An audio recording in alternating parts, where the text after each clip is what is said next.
Seguimos adelante con más información. Uruguay apoyó la declaración del Grupo de Contacto por Venezuela que condenó la inhabilitación de Juan Guaidó. Sostiene además que es urgente restaurar la democracia, el Estado de Derecho y la separación de poderes en ese país.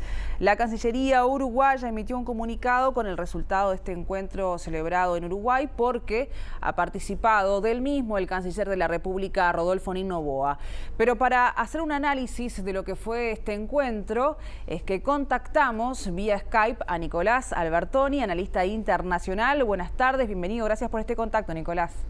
Buenas tardes, Rosario, un gusto saludarlos. ¿Qué lectura podemos hacer de esta reunión que se celebró ayer en Quito y además de esta declaración que han emitido? Bueno, yo creo que de los 13 puntos, quizá el que más debemos destacar de una perspectiva de Uruguay es el punto 7. Es decir, es de las primeras veces que escuchamos a Uruguay hablar de presos políticos, la liberación de presos políticos. Uruguay ya claramente ahora deja planteado un antecedente importante, es decir, Uruguay está considerando que existen presos políticos en Venezuela. También resalta este comunicado, Uruguay firmante de él, que se respalda el trabajo de Naciones Unidas, concretamente de la misión que ha tenido Michelle Bachelet, expresidenta de Chile, ahora alta comisionada de Derechos Humanos, que recordemos, Michelle Bachelet ha resaltado en las últimas semanas que en Venezuela existen violaciones a los derechos humanos.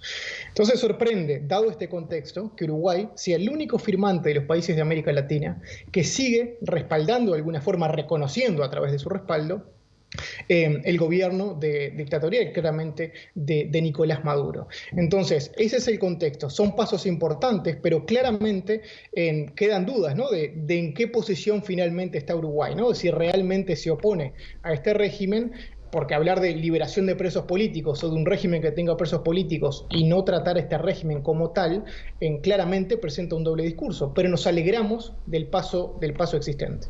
A propósito de esto que mencionás, Nicolás, y del cambio de postura que ha tenido nuestro país, que siempre se ha presentado como neutral a todo tipo de negociación que se ha dado a propósito de la situación crítica que vive el país bolivariano.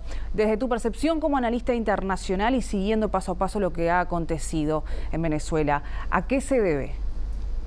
La posición de Uruguay yo creo que es claramente, si es solo se explica por la política doméstica, ¿no? Por lógicas partidarias. Es decir, yo no creo que haya otra explicación, ¿no? De ese temor que ha existido lamentablemente, incluso hasta ahora en los candidatos, a llamar a Venezuela como una dictadura. Es decir, no sé cuáles son los miedos de eso, ¿no? Porque hasta en punto de vista técnico, si hoy estamos hablando y defendiendo, firmando un comunicado que habla de liberación de presos políticos y el cuidado de la separación de poderes. Es decir, yo no sé qué técnica, qué lenguaje técnico podemos estar usando para no entender que eso es una dictadura. Entonces, algunos dirán que al final del día estas cosas de palabras no cuentan, pero déjame decirte, Rosario, que en la historia, cuando vamos ahora tenga un próximo paso esta situación de Venezuela, sea por donde sea, y se deban rendir cuentas a la historia, las palabras van a contar mucho, y los países que han sido pragmáticos ante violaciones a los derechos humanos van a tener que contar a sus futuras generaciones por qué lo hicieron, ¿no? Y eso no será fácil para Uruguay.